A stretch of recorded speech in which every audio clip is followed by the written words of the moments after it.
Welcome to a Trucker's Mind podcast. I'm Eddie McGee. It's your boy K Fings. We're back, man. Episode 196. Yes, sir. Too bad we couldn't hit 200 before the year is up, man. Yeah, that would have been dope. Yeah, that would have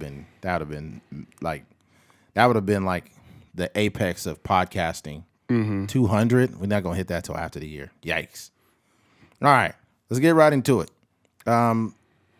The trending story right now around the news is the truck driver that got a 110-year sentence. And this one hit close to home, obviously, because I'm a truck driver myself.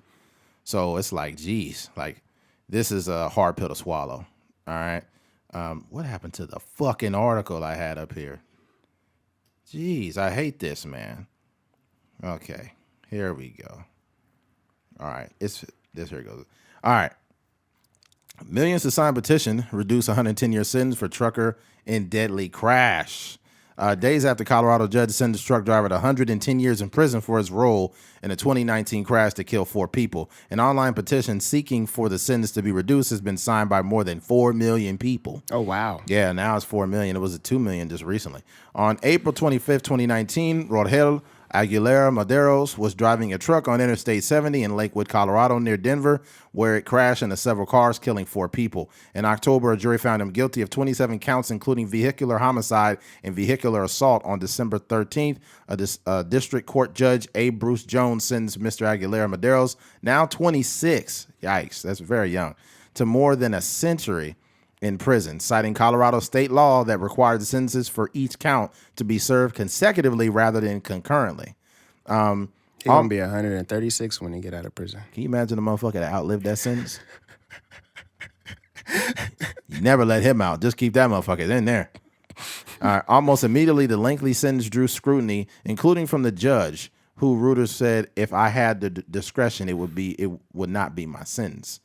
In December, an editorial Denver Post urged Governor Jared Polis of Colorado to commute the lengthy sentence and called on state legislators to change the law that mandated it. Mr. Aguilera Maderos has said malfunctioning brakes were the primary cause of the crash. The company he was driving for, identified in local news reports as Castellano 03 Trucking LLC in Houston, did not immediately return messages left at phone numbers associated with the company. Prosecutors in the case have argued that Mr. Aguilera Maderos was responsible for the deaths because of several decisions he made while behind the wheel, including not steering the truck, which was hauling lumber, into a runaway truck ramp along the highway. The day the Denver Post editorial appeared, a popular website about what's it called? Jalopnik, whatever, a popular website about cars, wrote that sending an employee to a lifetime and a half of prison as a result of tragedy stemming from equipment failure isn't going to do anyone favor. Okay, that's about it. Yes, it will. Yeah, it definitely will, yeah. Let's see. Hold on. A website change.org called What Happened, a Tragic Accident, and urged Mr. Polis to either grant Mr. Aguilera Maderos clemency or a commutation by Sunday. It had collected more than 4.2 million signatures. I have been in this system for 32 years, and I have never seen anything like this, said James Colgan, a lawyer from Mr. Aguilera Maderos. He said, I think the chances are pretty good that the governor is going to look at that favorably, he said, adding, this is truly, truly something that is out of the ordinary. Let me say this. I think that people all around having empathy for this driver, that's fine and dandy, right? But I need you to make sure you keep that same empathy for the people who died, right? Because there's a bunch of people signing that petition, but I can almost guarantee you that the families are not signing that fucking petition. Yeah. Oh, no way. And let me make this very clear. Okay? Like, I think it's important to remain impartial to situations that directly affect you. I'm a truck driver. So I see a lot of truck drivers that were gung-ho for this guy immediately. It was his brakes went out, man. We got to support drivers. And they're trying to arrest us for 110 years, blah, blah, blah. Let me tell you something, homie, okay? We are trained to not... What the fuck? We are trained to not go down a hill without being in gear. First of all, he was not in gear. What does that mean? Basically, he wasn't in gear. He was in neutral. Oh, so if you're driving what? if you're driving a 10 speed And You shouldn't even do that in the car. nah, not at all. He wasn't in gear. You know, he lost control of the truck. He didn't get his brakes, and he didn't get in gear. He was just flying all over the road, going over 85 miles an hour. So he wasn't in gear. And being in gear would have kind of put a threshold on the speed. It restricts the truck.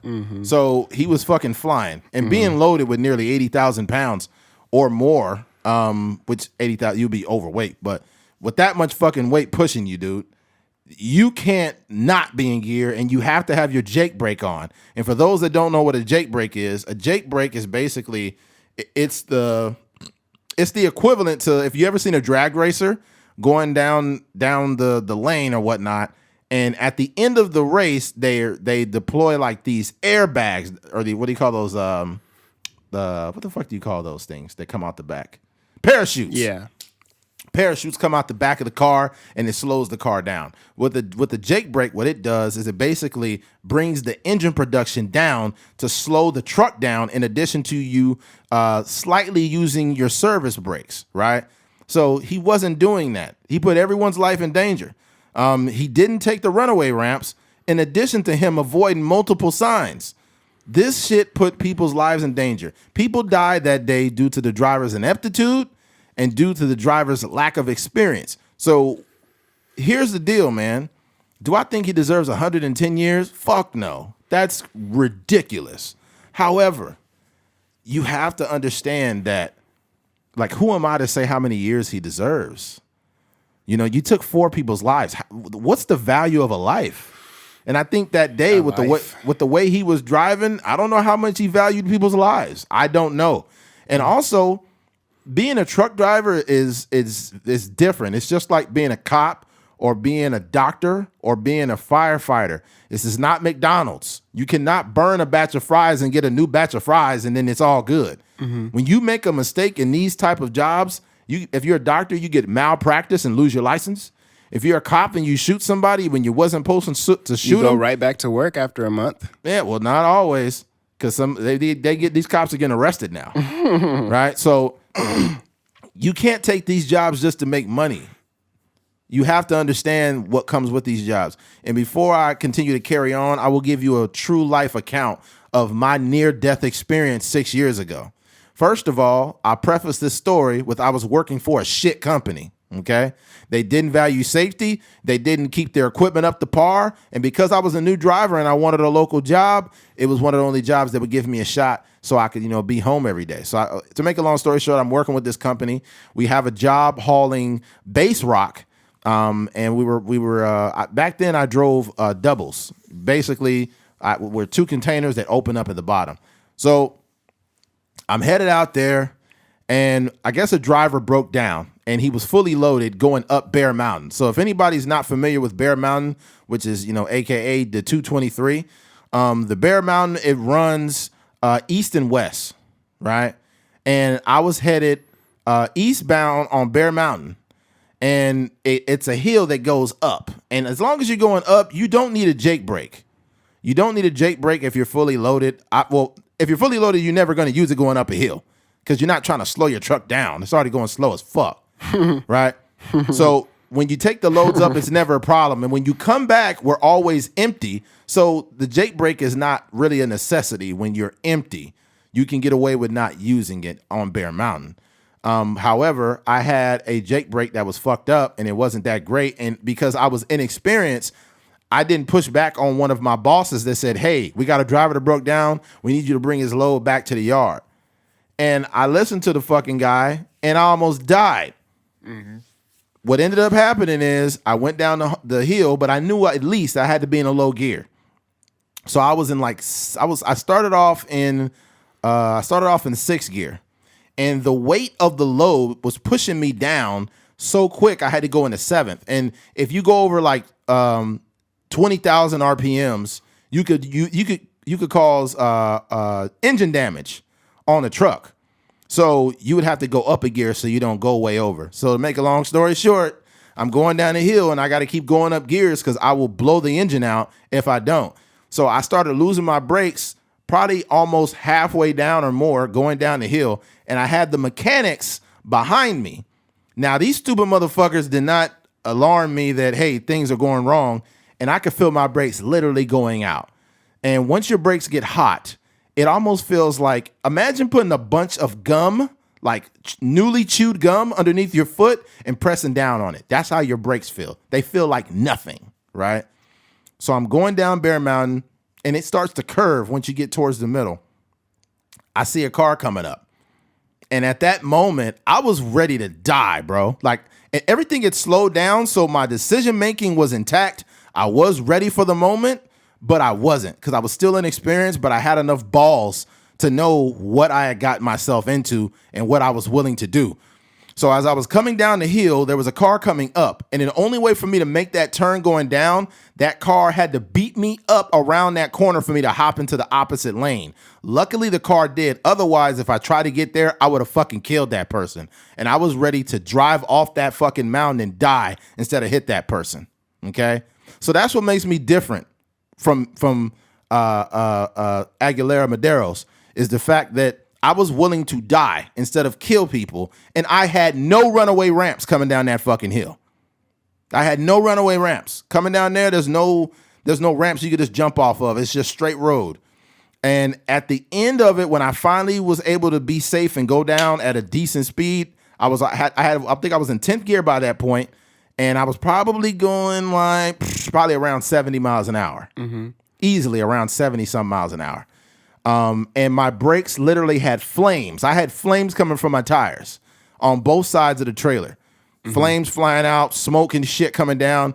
Finally, I was able to get to the side of the road, and I regained my brakes, because I'm trying to do this in trucker terms and general terms for people.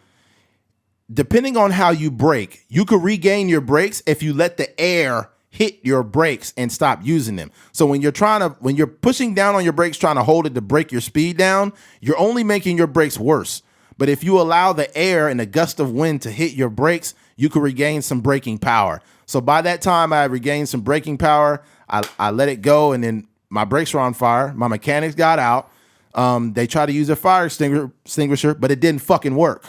Mind you, this was a shit company. The fire extinguisher didn't work. The fire extinguisher didn't work.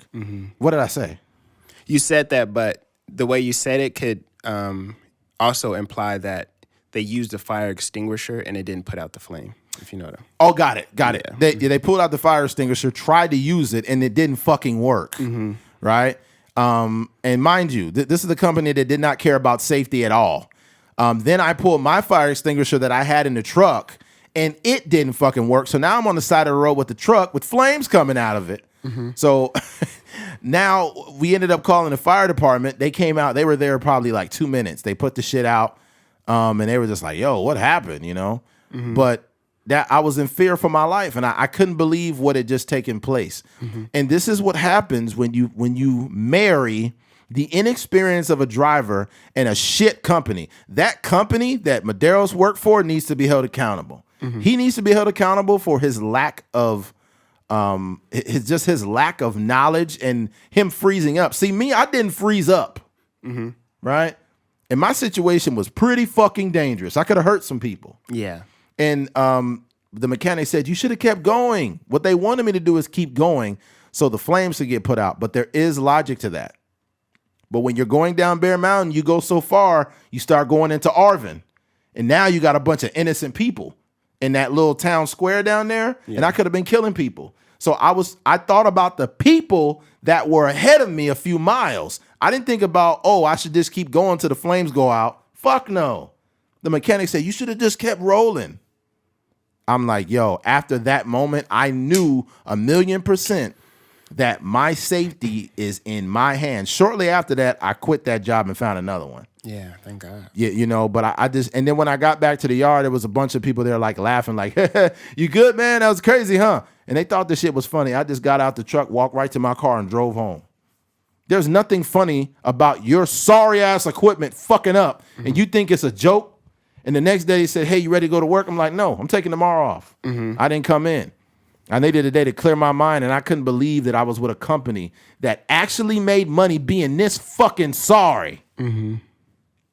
That was ridiculous. I've never dealt with anything like that. Was the only, you have a few near-death experiences, but that was a true near-death experience based on them not giving a fuck, man. Yeah. I could have died. I could have killed somebody and died that day. I don't take that lightly. When I do my pre-trips now, I'm looking at everything. And I actually work for a company that actually cares about safety, though. They actually care about safety.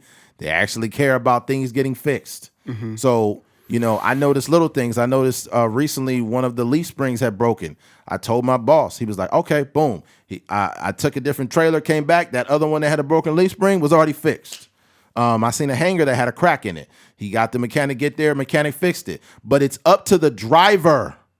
It is up to the driver to do a proper pre-trip on your truck and your trailer before you go on the road, because you can kill somebody. You need to know where every button is located. You need to know where the Jake brake is located. You need to know if it's starting to bog down and not work as good. You need to make sure your oil levels are high so you don't have truck failure. You need to make sure everything is working. Because if it's not, it could be the difference between some people dying and living. And man, this is one of the first times I really had to talk about trucks on this podcast. Yeah. Now it's really a Trucker's Mind podcast. Yeah, it really is. But this shit hit close to home, man, because I do this shit for a living. Yeah. And I actually care about people, and I want to make it home. And to make it matters worse, as of now, I haul gasoline. So I'm hauling a highly volatile product. Yeah. And when people try to cut me off or flip me off, I'm like, dude, do you not realize I could kill everyone in your car and blow everybody else up on the fucking road? But you think it's a game? I've had people brake check me while I was fully loaded or empty because they was mad about something I had to get over in traffic. And because they road rage and they're jumping in front of me, hitting their brakes. Like, do you know if I don't hit my brakes when you do that, I could literally drive over you and keep going like nothing ever happened. Yeah. And people don't get it, man. These trucks don't play with an 18-wheeler. You will be underneath that motherfucker. Man. That's crazy. Yeah, no, I think there is something too. Like I think he should be held accountable just because even an average, even if he wasn't a truck driver and that same sort of thing happened where he was a person was driving recklessly in just a regular car, there would have been some consequences to that 100%. too. Excuse me. I think that just human nature, everybody is built a little bit different, right? Yeah. So you, in that situation, you were able to kind of slow down your, probably slow down your breathing, the game just kind of, how they talk about a guy like LeBron, how the game slows down for him, or Steph Curry, like the game is just moving in slow motion. That probably was a similar thing that happened to you.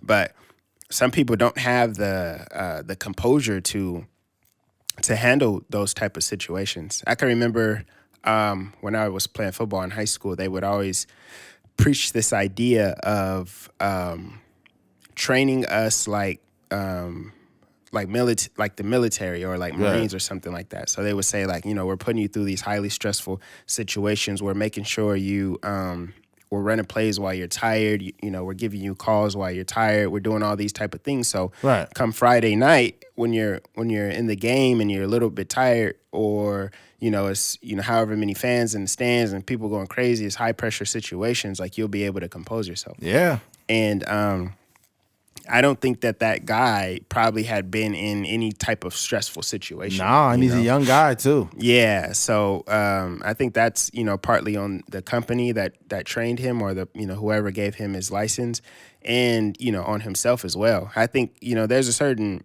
gravity that comes with just being a truck driver in general, or just doing any sort of dangerous job. And I think it's important for the people that are, operating machines or doing these things, that they're understanding and kind of mentally processing things that can go wrong. Like, whether it's doing some mental reps, like, okay, let me, if I am in this situation, I need to do this. Or if I am in this situation, I need to do that. Because I feel like, and this is me just being very green, I don't drive trucks, but I feel like there are a lot of, scenarios on the road, but you can kind of pinpoint what you should do in each scenario Right. if you have a general grasp of, how to operate, drive a truck and stuff like that. Right. And he may not have ever been in that scenario, but if he understood, like you were saying, a Jake brake, if he understood, putting his car into certain gears, if he understood,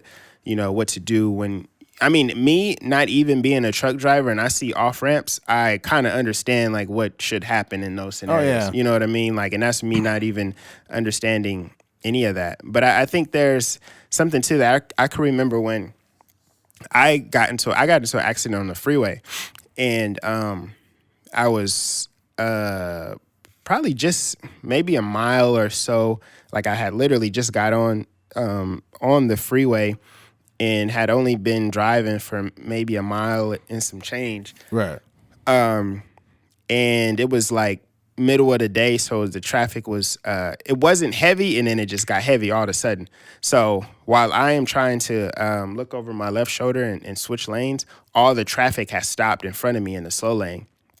So by the time I turned around, all the traffic was stopped. So I swerved just instinctually, and like thinking back on it now, it could have been like a very lethal accident. Oh yeah. Because if there was somebody like next to me in that lane, it would have been either me not getting over and then just running into the car, or if I did try to get over in that situation, like I would have just hit that car and then it would have been a whole.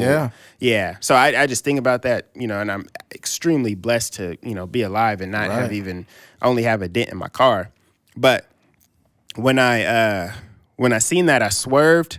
First thing I did, and then as I swerved, I hit the back of the car, and I like did I literally touched every lane. So I swerved all the way to the left, and then all the way back to the right until like I just landed in the dirt on the side of the road.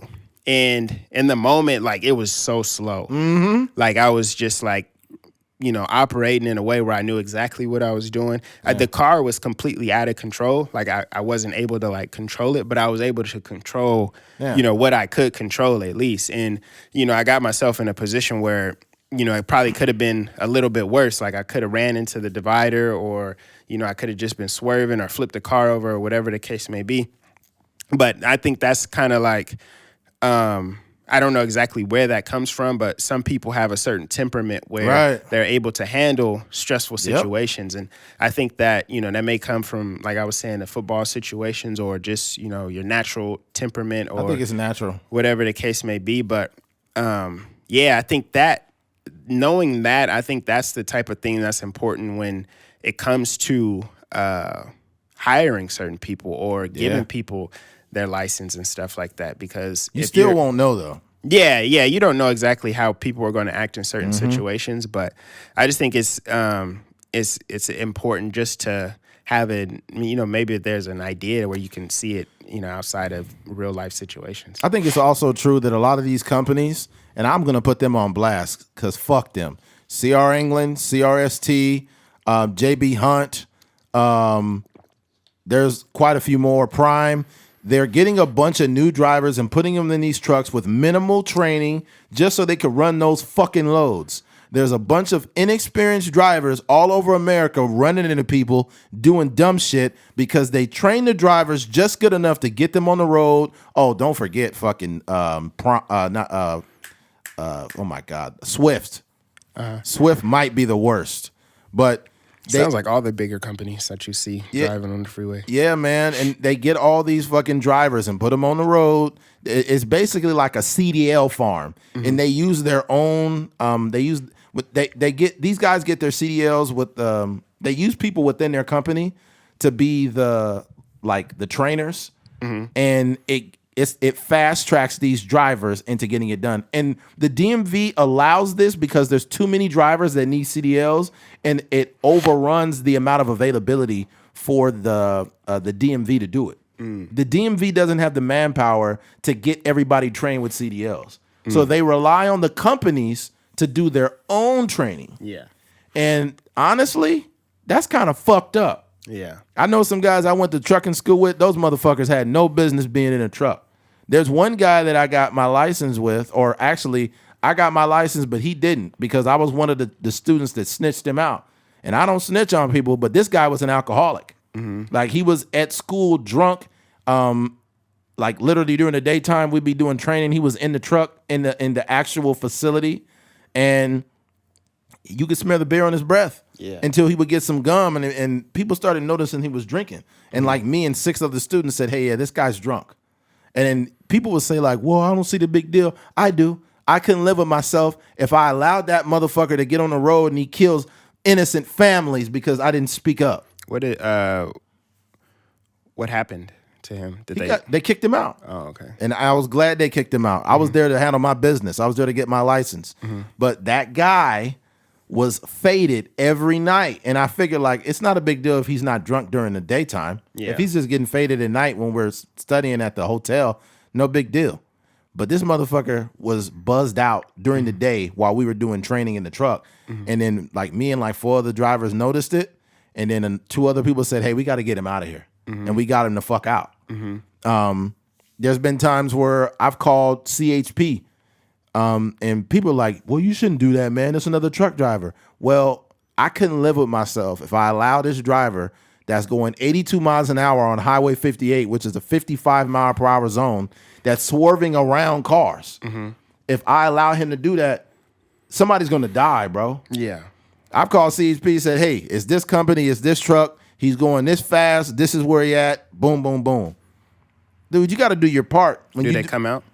I don't know if they caught him, but I called. I don't give a fuck what any other driver's doing, as long as they're not putting people in danger. But when I see them driving crazy, I'm like, yo, I gotta call CHP. You know, what type of like crazy stuff have you seen as far as like truck drivers? Truck drivers? Like what have I seen? Reckless driving.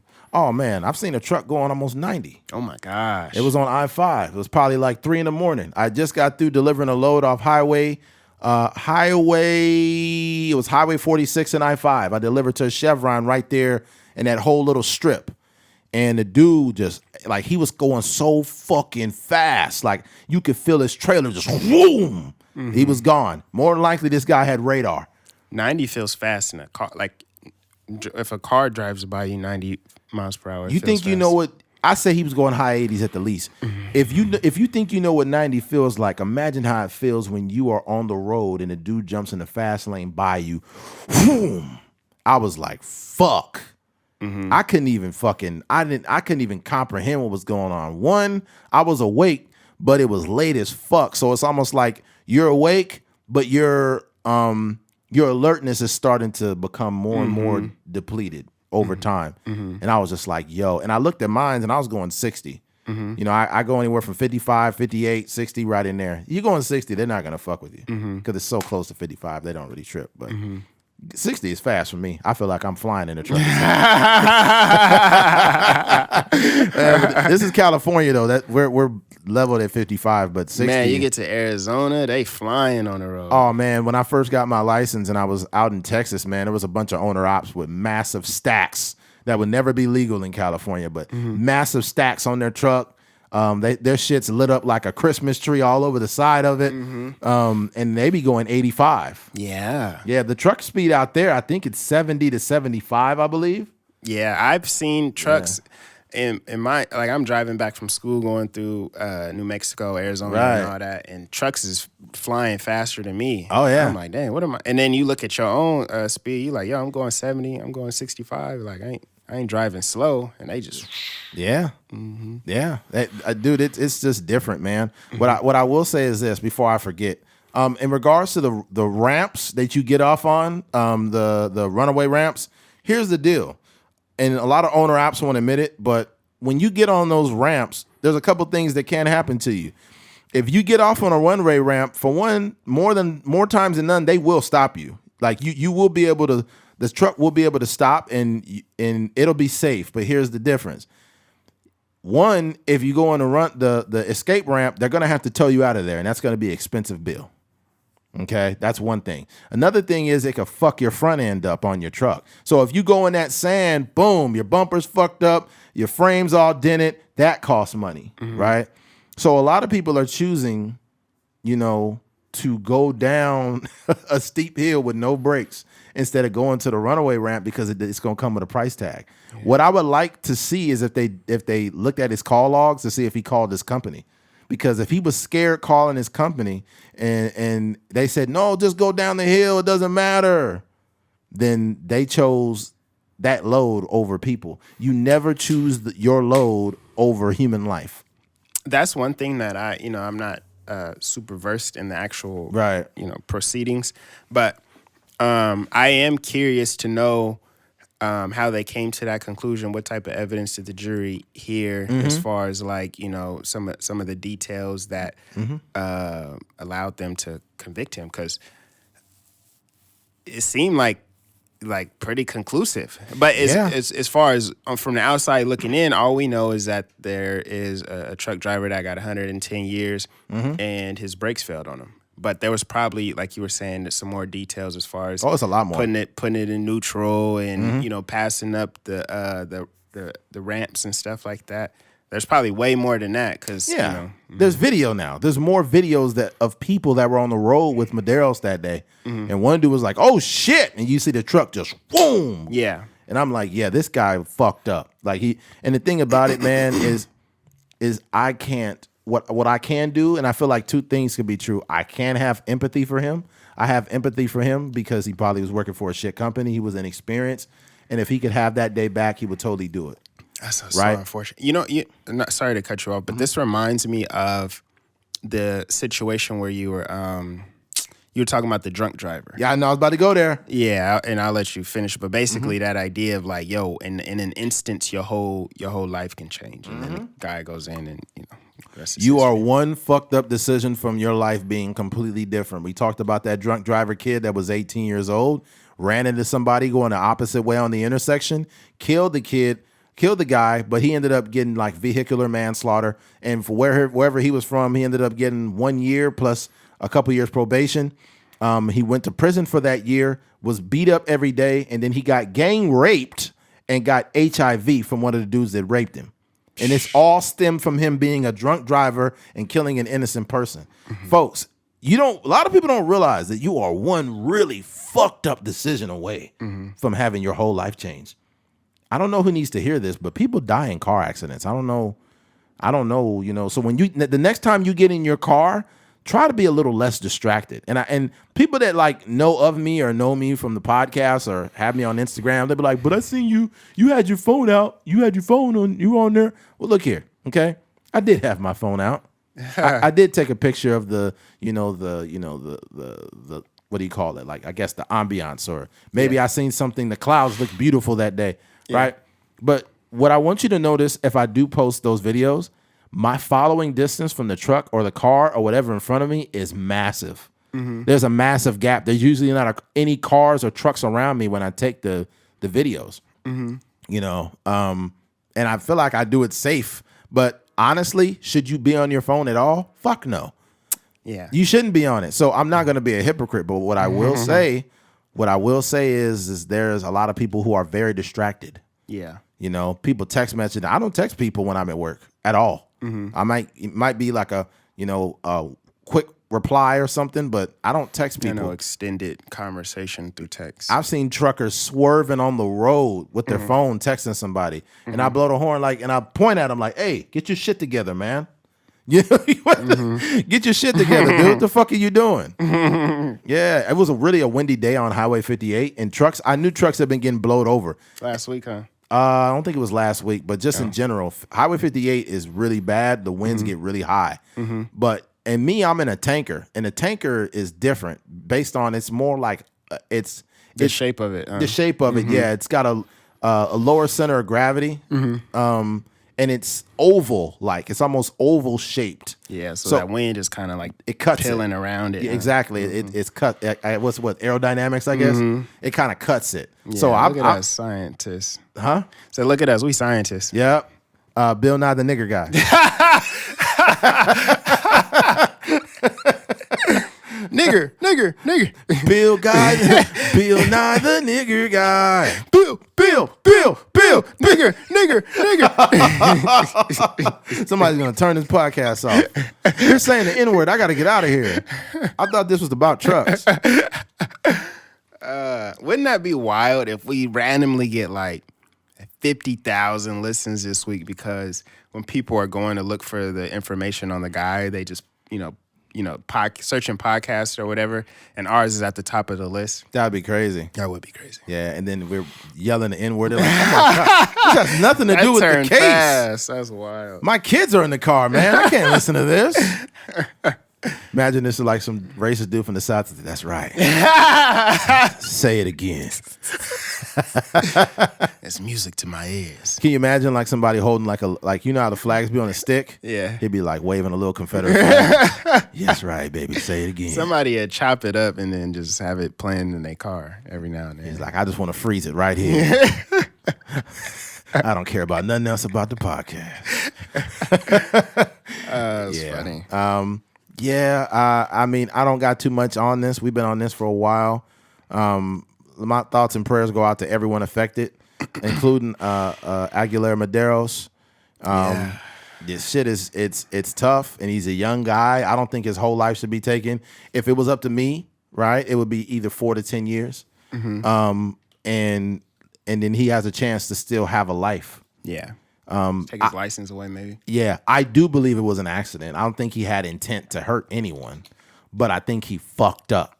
But that's the heart that matters to us as human beings with a heart.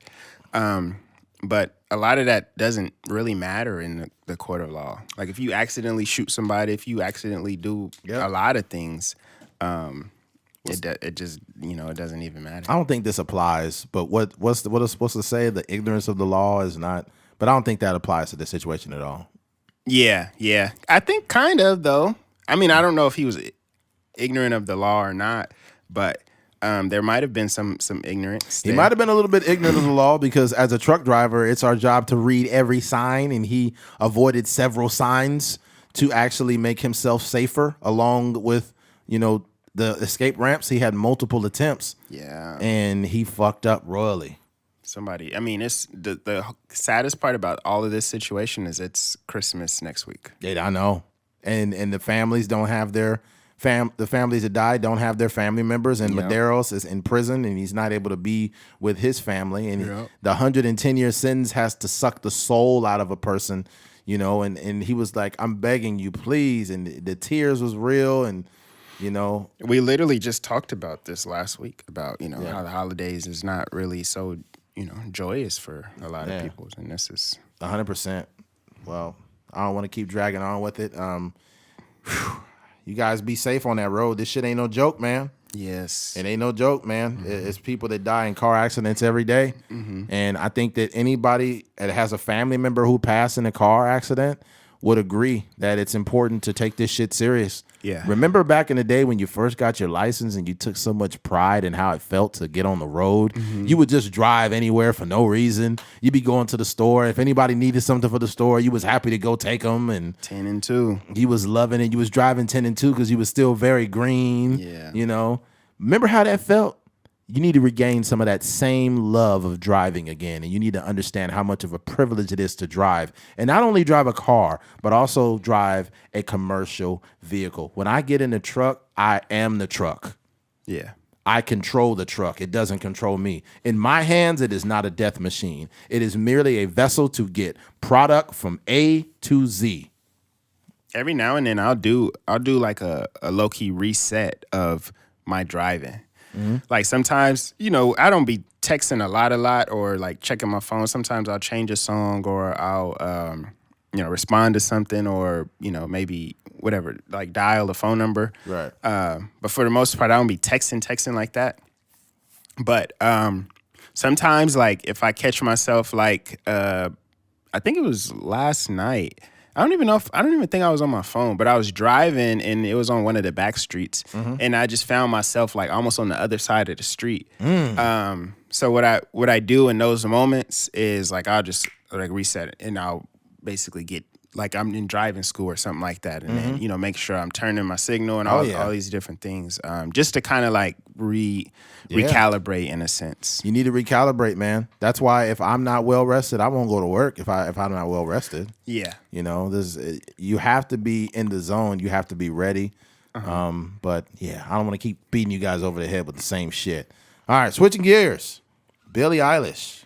Billie Eilish spoke candidly about her porn addiction, and it's kind of it's a hell of a story. Billie Eilish spoke about her addiction to porn. Really destroyed my brain. End quote. Grammy Awards winning singer Billie Eilish spoke candidly about her addiction to watching pornography and the way it negatively affected her, saying she now feels incredibly devastated that I was exposed to so much porn. Eilish shared her thoughts on the Howard Stern show on Monday. She opened up about the way that watching pornography destroyed her brain. As a woman, I think porn is a disgrace, she said. I used to watch a lot of porn, to be honest. I started watching it when I was 11. I think that's wild. Crazy. I think it really destroyed my brain, and I feel incredibly devastated that I was exposed to so much porn. What the fuck? Why is these little? I hate these pop-ups that come up. You assholes. I have to go around that now because they blocked it off of the fucking pop-up. Anyways, the first few times I had sex, I was not saying no to things that were not good. It was because I thought that's what I was supposed to be attracted to, she said. I'm angry that porn is so loved, and I'm so angry at myself for thinking that it was okay, she continued. Women's bodies don't look like that. We don't come like that. This isn't the first time Eilish has shared her view of pornography. In her song Male Fantasy, Eilish sings about distracting herself with pornography and comparing herself to the woman in the video. I hate the way she looks at me. I can't stand the dialogue. She would never be that satisfied in a male fantasy. Exposure to pornography has never been easier as the internet and social media make it easily accessible. For decades, research has detailed harmful effects of repeated exposure to pornography, but that conversation has typically circled around men. Women have finally been added to the conversation within the recent years, but studies still often skews towards men. Leaving women is simply an added statistic instead of a necessary piece of the puzzle that needs to be solved. We know that repeated exposure harm men and women in different ways. Here's the deal, man. I think what we need to realize is this. I don't think this is a one size fits all. I think that the average person may watch porn and it's more of a, how do you call it? Generally speaking, it's like people just use it to watch it or probably masturbate and move on with their life. Mm-hmm. I don't think the average person is addicted to porn. A porn addiction is a person that is literally operating off of this thing. Yeah. And I think that and here's what we need to understand also is porn doesn't come to us. We go to porn. That's the difference. Mm-hmm. So we can't blame porn for our addiction. We just went to this thing and got addicted. Mm-hmm. Like people who are alcoholics, alcohol didn't come to you. You went to it. Yeah. And now you're addicted to it. You have addictive behavior. Mm-hmm.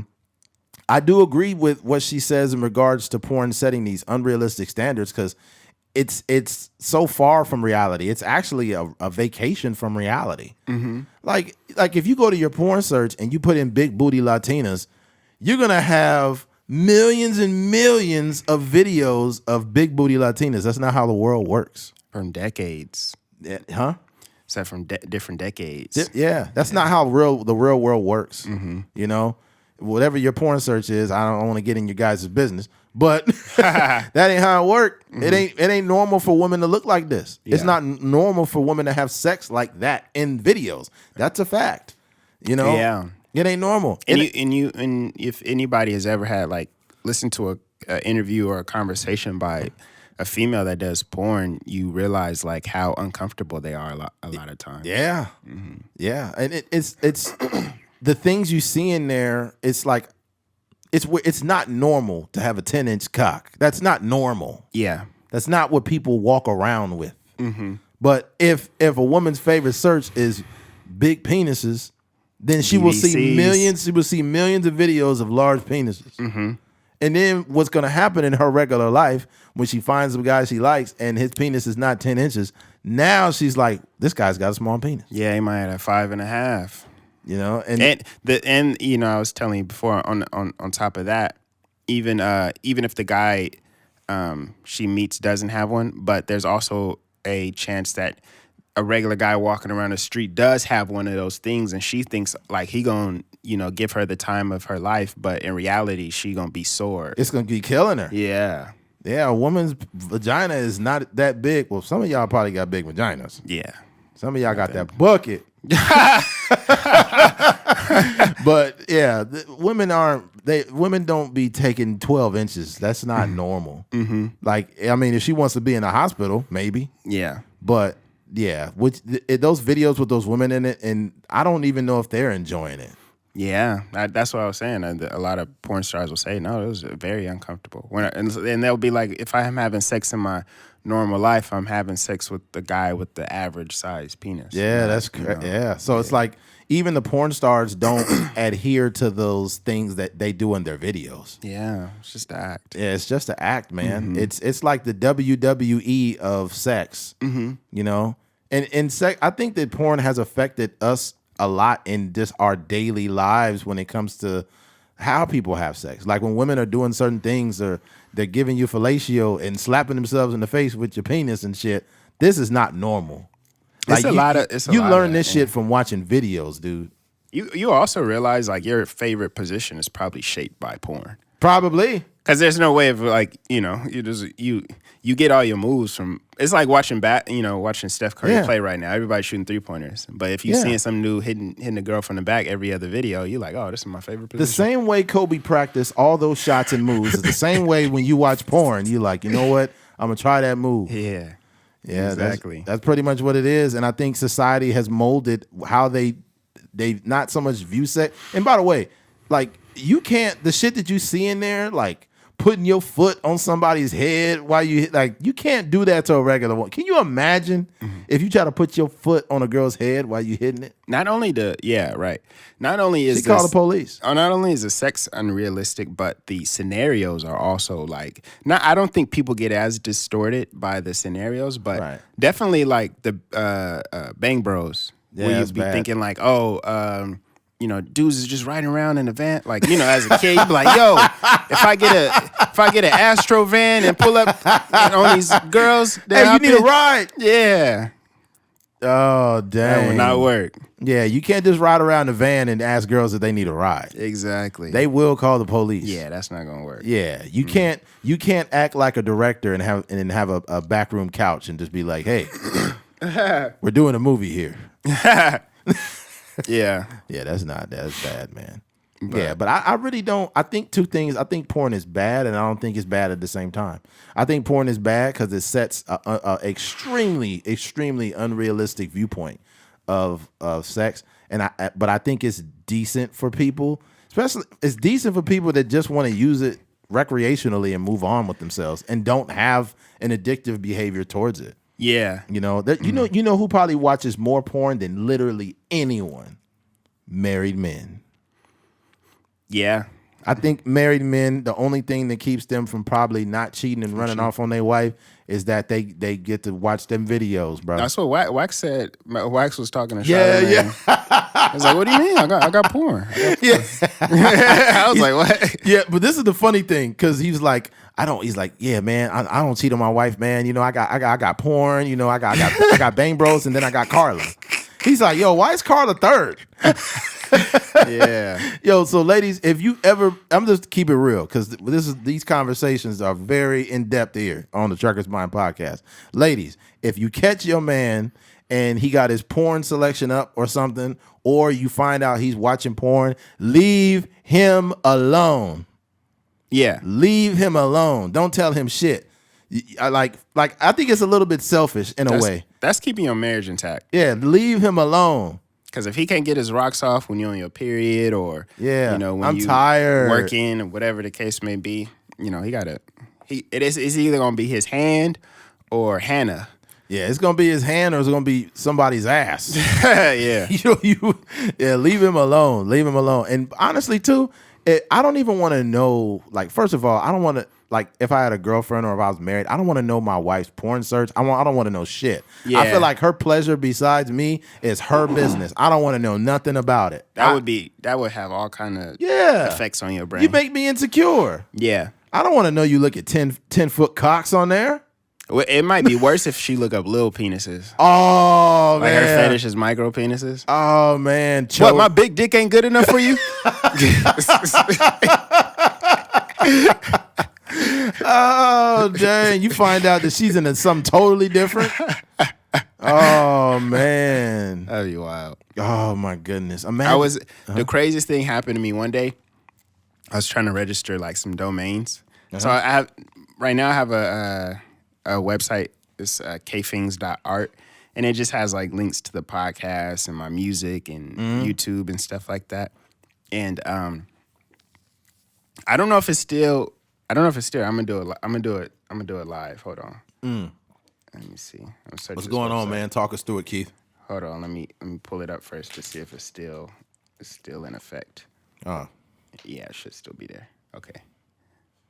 So, I was like, yo, let me look up, let me register kthings.com so I can use that as my link in my bio, and I just put all my articles and stuff on there. okay. And I'll let you look it up on your phone because I don't want to like twist the thing around. But when you see it, just give me your first initial. What response. on Google?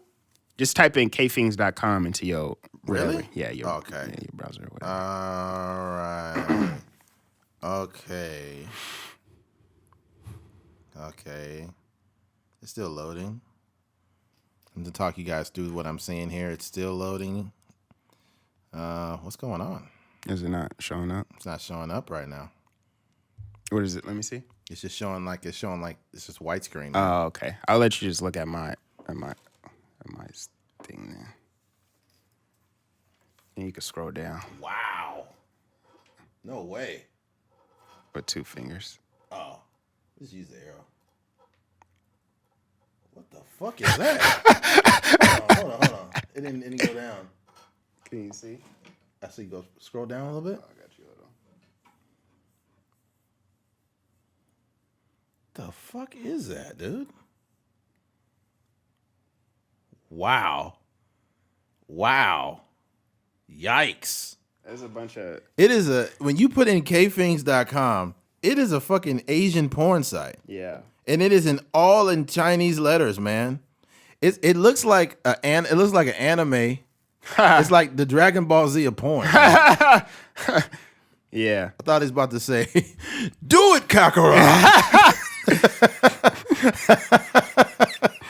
Yeah, that shit crazy, dude. It's a fucking porn site. Yikes. Yeah. So there was a moment where it was actually another Asian website. Before it was that, and it was like a business or something. Like kthings.com was a completely different business. And then it was a time period where it was free, and I never bought it. I should have. And then when I looked on there again, when I was trying to make my new website, it was just straight Asian porn website. Yeah. That's nuts. So if anybody out there has they're interested in the Asian porn or whatever, just put in kthings.com. Wow. I don't even see how that translates. Yeah, I don't even know what kthings means in whatever Chinese or It's probably somebody that like if you meet somebody and you go to China and you give them your like email, they're like, email me this. You're like, oh, da, kthings. Kthings. Xing Huang, kthings.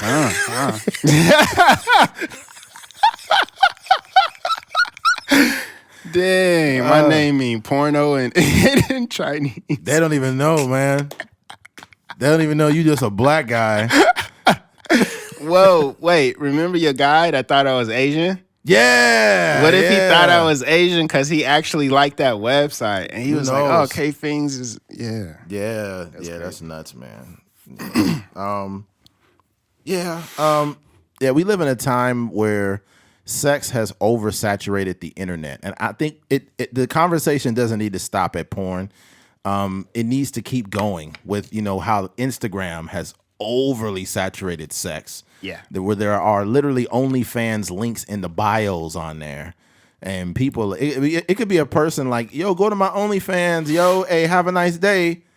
And then you probably go to their OnlyFans and they like getting gangbanged. You be like, this is like, that's Sarah that works at Kmart. What the fuck is going on? It's so crazy. I think people have, what I've seen, like, just from browsing through social media and stuff, people have like different versions of themselves based on different things. So one girl would be on Instagram and she'll have like, it won't be like too bad or too racy. It might be some bikinis here and there, some yoga pants. And then TikTok may be similar, but she doing all the trendy dances where she's showing her booty or whatever. And then there's they got the link tree or whatever and that thing, and then it's a OnlyFans and a this and a this, and they do actual porn. And you like, yo, you got like 5 different versions of yourself on different social medias. Yeah, so like on Facebook, you're a Christian, you just post Bible scriptures. Instagram, you twerking. Snapchat, you drunk. And then you got an OnlyFans where you having sex. And it's like, this is crazy. Yeah. Yeah, the internet is kind of, I think the internet fast-tracked how people view porn. Yeah. You know, back in the day, they had DVDs and cassettes. You had to like really, it's interesting, excuse me, in that way, because you actually had to like set it up, you know? Like it wasn't even as accessible. You had to like make sure nobody was home, or, you know, make sure your kids was asleep or whatever, pop it in a DVD player. This is kind of like a low-key, like, weird story. But I remember I was probably, like, in 8th grade. And, you know how it is. We preteens, teenagers and whatnot. And we finally kind of, your hormones is racing. And I went to one of my boys' house. And he had probably, I don't know if he stole it from his dad, but his dad might have had, like, a DVD sitting around the crib or whatever. And I went over, you know, I was just actually chilling, but he was like, yo, I got this porno, you should check it out. So he slipped it to me. He went upstairs and just gave me my space. And then I was at his house and he just gave me my space, and he, you know, I popped it in, and I was just literally just sitting there as like a 13-year-old, 14-year-old kid just watching people have sex, and I was just sitting on the couch. And it was just, I say that to say, it was just a completely different time. Bricked up. He left that part of the story. He was bricked up watching these people having sex. 13-year-old Keith bricked up watching this shit, man. I was watching. I was like Billie Eilish. That's why her voice like that when she sing now, because she watched so much porn. It's like, what is it? Watching porn. She sing like the porn, like the way the females in the porno videos. Yeah, dude, it's weird. The whole everything about porn is fake though. Yes, and it's that's fake. but as that, you know, to Billie Eilish's point, when you're 11 years old and you see this, you think it's real life. It doesn't even register to you that, to some people that are very impressionable. Yeah. To me, I don't. To me, when I watched it, I never lost like the reality aspect of it. Yeah. I don't think I ever, you know, looked at porn in a way where I was like, oh, this is how it's supposed to be, or this is how it's supposed to go. I think the only the only discrepancy that I probably had is the length of it. Because when I lost my virginity, it was like 45 seconds. I feel so bad for a lot of women because, like, we really think as men that we're doing something. Yeah. Like, I think it's, if you watch porn, okay, whatever, fine. But I think you need to refer to science. When you start referring more to science and how women's bodies are, you start to learn that whatever you think you working with or what you doing, like, dick is cool to women, but they like all kinds of other forms of stimulation. Yeah. They like, you know, true. Using your hands and using your mouth and stuff. Like that's what really takes them to that foreplay. Yeah, exactly. That takes them to the next level. Like them actually liking you, you being a decent human being, that already is warming them up. Like if you actually look at and refer to science, you know, you'll be good. Like referring to porn over science is where the problem starts. That's real. Because if you think you're gonna be in there just like, like, but that's not good, man. So it's interesting, kind of, because there's so many layers to the toxicity of porn. Right. Because in real life, the foreplay is king. Like I think any woman would tell you this. Like if you spent more time on the foreplay, the kissing, the kind of romantic part of it. By the time you have sex, it's going to be a much better experience for her. Yeah. And you don't have to spend 30, 45 minutes trying to make her orgasm. Yeah. But in porn, generally, it's like, hey, I got a package for you, and then they just like, Yeah. Yeah, I think that that's a hilarious thing. Like they've used UPS.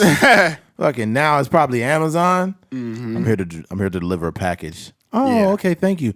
I don't think you understand. I got another package I want to drop off. they be having some like the storylines have gotten better, but they still trash. Yeah. Yeah, because there's some where they be like out at the club, and then there's this thing called Blacked, and they will they'll interweave like selfies and FaceTime and like a night out at the club. It'd be like such and such is a rapper. I'm trying to get in his music video. Oh man, yeah, that shit is hilarious. Yeah, so, I would say that on that there's very good what do you call it the like the way that they film it. It looks the cinematography is good. The cinematography is really good. Yeah, when I watch my porn, the cinematography it gotta look like a Disney movie or something. I can't be watching no 1080p. Oh, that's hilarious, man. Yeah, but yeah, people got to refer to science. You refer to science, you'll figure it out. Yeah, facts. Yeah, because and sorry to cut you off, but listen to women too. I think sometimes because our first experience with sex was probably porn, we're looking at the porn and assuming what a woman actually likes. 100%. Because there may be a certain position that may be uncomfortable for a woman, or a certain position that just doesn't penetrate the woman or feel good to the woman. Like it may not even hurt, but it may not just feel that great. It just may be regular. And you will learn a woman's what they like just through conversation and experimenting a little bit. But you got to have those conversations. You got to have it before. You can't just be having it. Yeah. Like during. Yeah. Because then it's gonna be people awkward. still do that. People still be like, "Hey, what's your before you smash? Like, what's your favorite position?" If you guys are open enough to have that conversation, but it's gonna be kind of awkward if you're trying to be like, "So what exactly do you think? It's too late then. What do you think that we should? You want to try the other?" Yeah, I could remember like when I was a freaking 18, 19 years old, maybe like you start talking sexual or whatever. And that was always a conversation, like, and for me, I would be trying to get into the sex conversation so fast. They'd be like, "Yeah, so what you have for breakfast?" And she'd be like, just some sausage." "Oh, so you like sausage, huh? What's your favorite position?"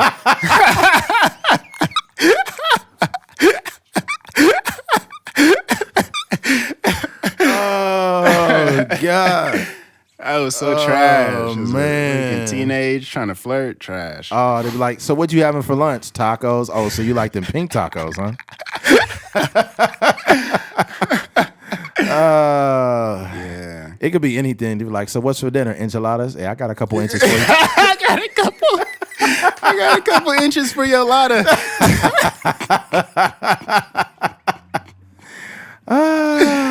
That's crazy. That is crazy. Oh man. Good stuff. Yeah, man. Shout out to Billie Eilish. Yeah, shout out to Billie Eilish, man. I'm glad my only knock on Billie Eilish is she's 19. Is she 19, right? Or is she 21? I don't know how old she is now. I think she's she probably 20. 20 something, 26. Yeah. Some no, she ain't that old. She's super young. I know she probably hit 20 though. She might be 20, 21. Yeah. When she first came out, she was like 17 or something. She said 15. 15, yeah. So it's been a few years and yeah. Yeah. Well, folks, if you took anything away from that conversation, I don't know. I guess change your porn search. I guess watch the amateur stuff or something. Do you think? Yeah, right. Do you think like there's a way to make it, I guess, more palatable for? I don't even think. I don't know. I'm not suggesting that 11-year-olds watch porn, but nah. I'm saying as far as like people trying to experience or learn or something, that there's a way to make it like more palatable. They just gotta. I think honestly, because to be real, if you think about your parents, most of the people listening, your parents never told you about sex. We just learned it. Like we found out, and a lot of us, we just learned. We found out through porn. A lot of us. Mm-hmm. That's how most. I feel like that's how most Americans find out about like sex is through porn. Yeah, and they just need to start coming out with different porn, like realistic porn. They do have some categories now that are like more romantic. Not even that though. Like, not even like just the romantic, just like realistic type stuff. But it's not. It's kind of like because how they categorize it. I think that the average porn where it's like the BBC with the whatever. They call that like more of a manly type of porn. So like the thing that I'm talking about is more like, as far as like the way they look and the size and stuff, it's it's got to be what it is because it's like some form of entertainment. But it's less like of like the deep throat and all that. It's kind of more like of an experience that more like normal humane. Person. Yeah, exactly. It's like free range porn. Free range porn. More like, that's the name of the pod. No, grass fed porn. There you go. No hormones or steroids used in this porn. That's funny. Yo, I wonder if that's a real category, like vegan porn. They not even having sex. They just sitting on the couch eating salads. I'm sure if you looked up vegan porn right now, it'd probably be some girl sticking a freaking cucumber up her vagina. Well, you can't do that though. That's inhumane. You're doing the wrong thing to that vegetable, man. Right. Yeah. Peter ain't gonna be down with that. I don't like that. Huh? Peter's like, that's inhumane. I'll say this one thing before we change subjects. But it's funny when we talked about vegans and they say like, I don't eat animals because I love animals. But like we talked about how plants are living organisms. Yeah. So since a plant is a living organism and you eat plants, you're still like eating something. You're still eating something that has a life. I always wondered too, is it like vegan to swallow cum? I don't know. It's probably some girl that's vegan and she says, I hate eating meat, but she be swallowing a man that's eating Big Macs. He just ate a Big Mac and he swallowed it. So it's like, that's hypocritical, man. Yeah, cause This motherfucker just ate a chicken sandwich from Popeyes, and you talking about like, I don't eat meat. That's disgusting. I love animals. Yeah, yeah. Your boyfriend is an animal. All right, switching gears. Joe Biden and Kamala Harris, man. This conversation came about when I because I feel like me and Keith are impartial when it comes to things such as politics. And Joe Biden has made some promises and has done some shit that's been like way backwards, man. Okay. We talked about Afghanistan, how he pulled the troops and whatnot. And I don't think there's a perfect way to do that type of thing. But he kind of double-crossed a lot of people that, like, what do you call the people? The translators and people who helped us out there. Promised them citizenship. Promised them citizenship and whatnot, and just fucking bailed on all of them. Mm-hmm. You know, he got the troops out, and then that shit got taken over by the Taliban again. Yeah. You know, and it was horribly executed. Okay. Yeah. Not only that, then he made a pledge and a promise to student loan relief, and he just motherfucking lied. Mm-hmm. See, here's the problem I have with liberals and conservatives. Whenever their guys in office, they don't push back on anything that he's doing. Right? There's a lot of conservatives that Trump told blatant lies and they just went with it. But I'm not like that. I'm more liberal than anything, but I'm impartial when it comes to politics. So if I see somebody doing a bad job, I'm going to call them out. And in this case, let's talk about Joe Biden. Let's talk about Joe Byron. Joe Biden pleaded to forgive $10,000 in student loan debt. And here's what he's done so far. When the president-elect Joe Biden was asked whether student loan cancellation figured into his economic recovery plan, he declared it should be done immediately.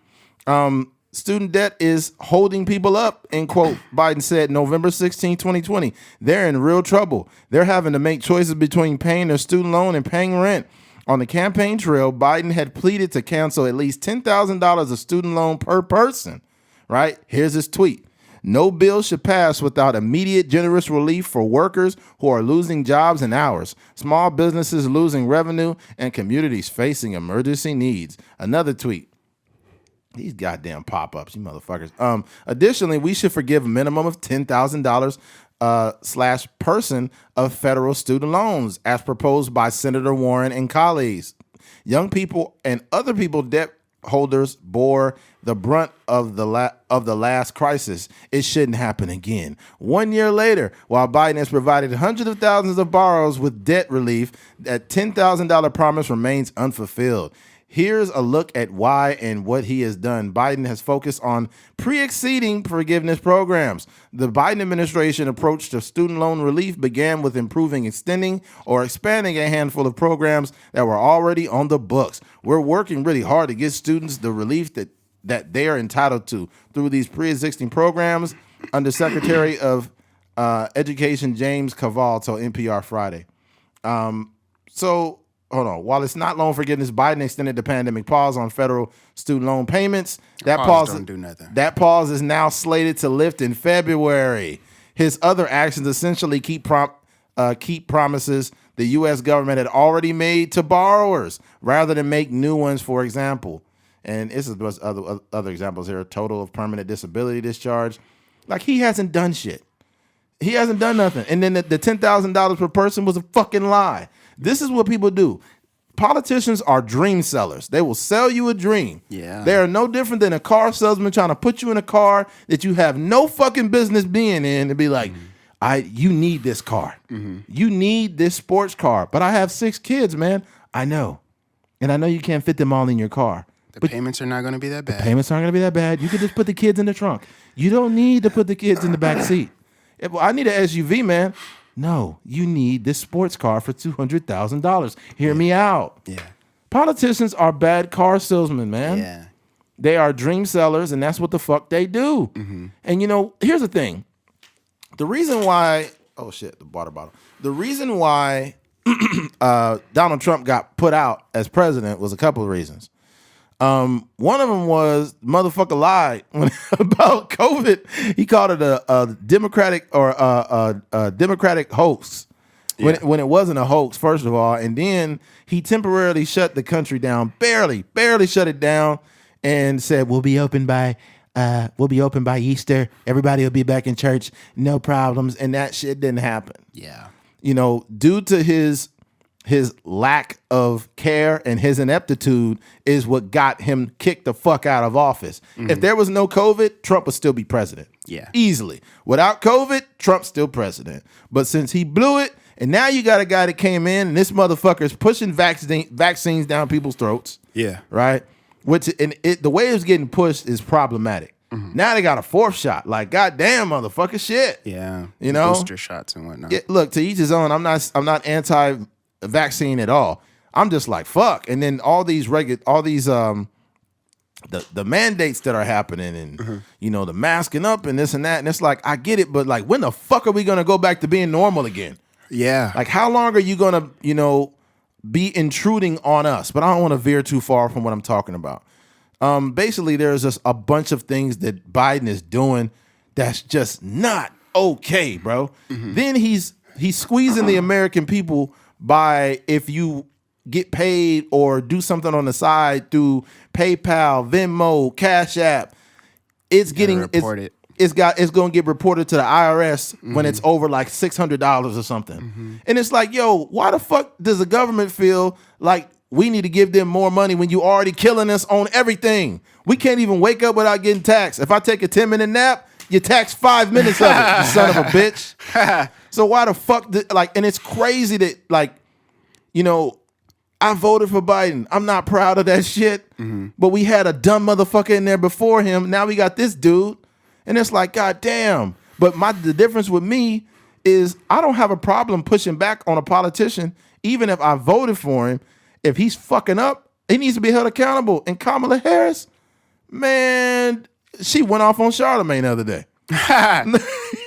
Yeah, she didn't like the tone of Charlamagne's questions. You're too used to people at CNN and other liberal outlets kissing your ass, and then Charlamagne put you on the spot, and you didn't like that shit. That's the problem with a lot of politicians. Like with CNN and MSNBC are liberal hubs, and then conservatives is Fox News and motherfucking The Blaze and all this bullshit. And when Trump goes on Fox News, they sucking his cock instead of holding his fucking ass accountable. The same way with Biden, they're gonna give him a lollipop and suck his ball sack when he goes to CNN instead of holding his fucking old lying ass accountable. Yeah. And it's so old and it's so annoying. And I feel as liberals and conservatives, we need to push back against the machine. The machine are politicians who fucking lie to get in. I think we need to push back, but I also think we need to recognize the game. 100%. Because I think there's a lot of casual citizens out here that are, like I was telling you before, just have like the Biden sticker on the back of their car, Right. and waving the Biden flag, or they got the Biden flag at their house, or even the Trump flag, whatever the case may be. Right.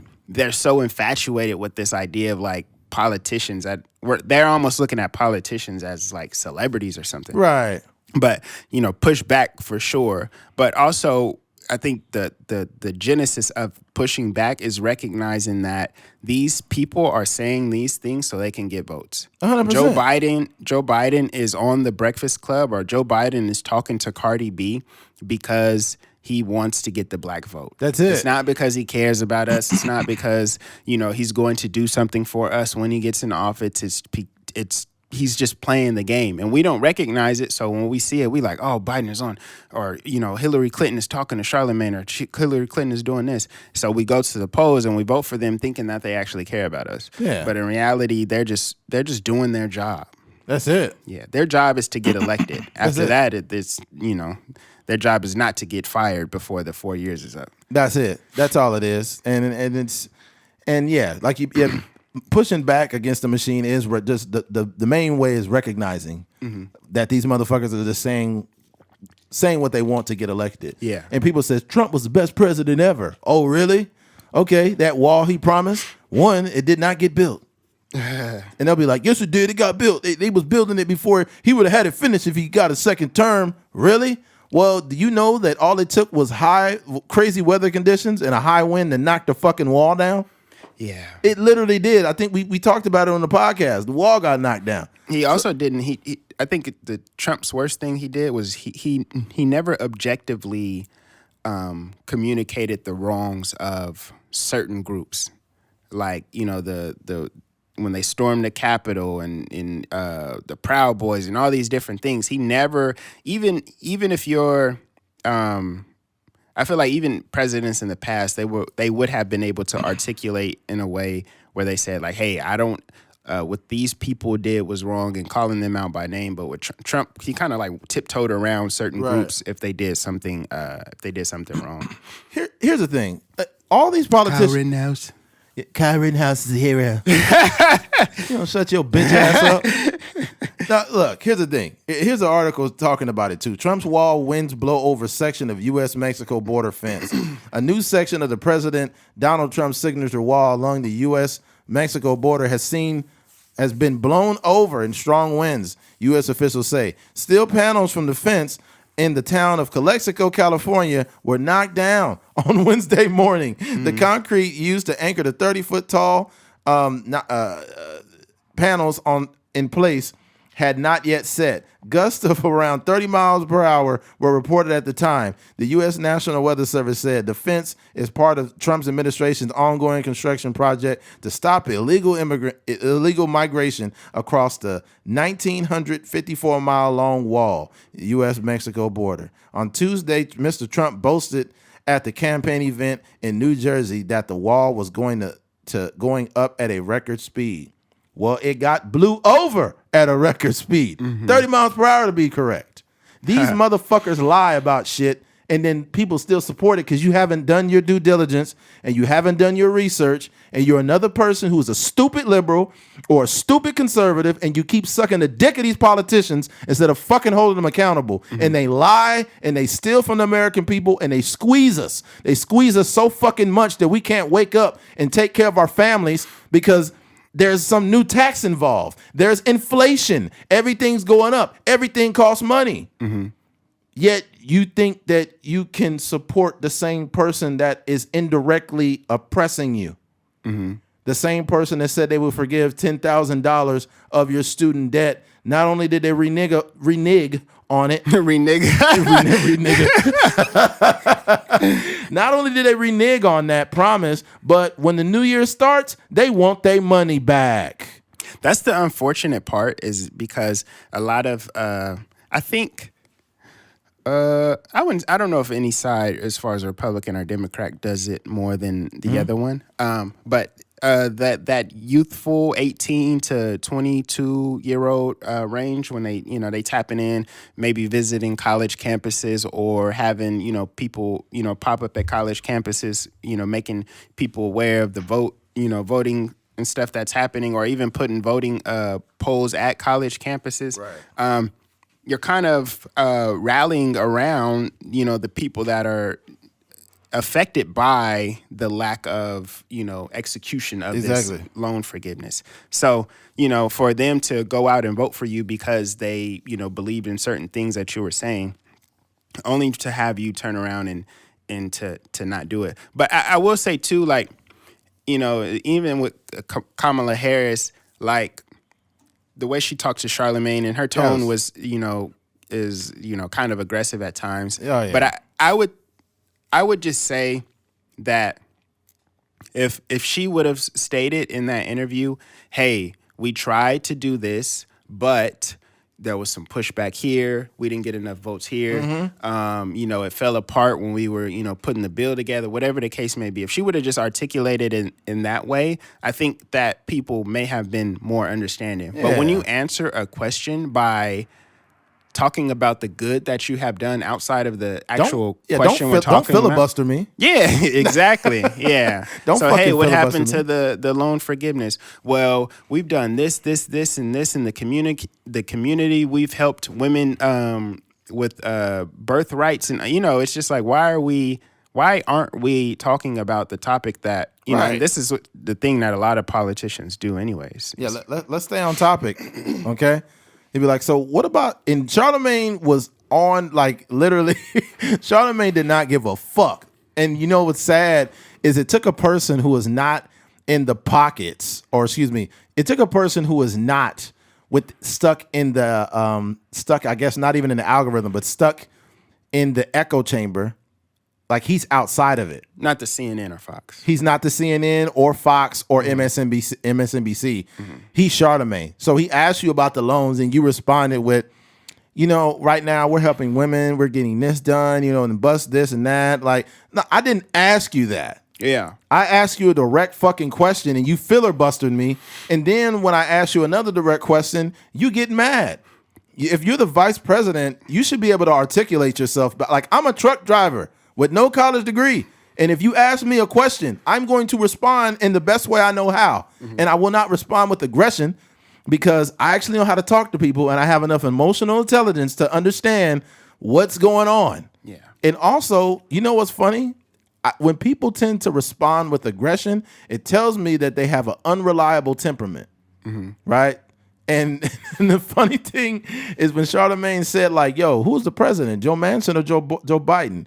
He said, you know what? You're talking like a Republican, and you ain't gonna. I'm just like, wow. Yeah, she got real black for like 2.5 seconds. Yeah, she got real black for a second. She got real stereotypical black. And nigga, that's why your ass work at the Breakfast Club. I was like, hold on, Kamala. She had her head like, look, you bitch ass nigga.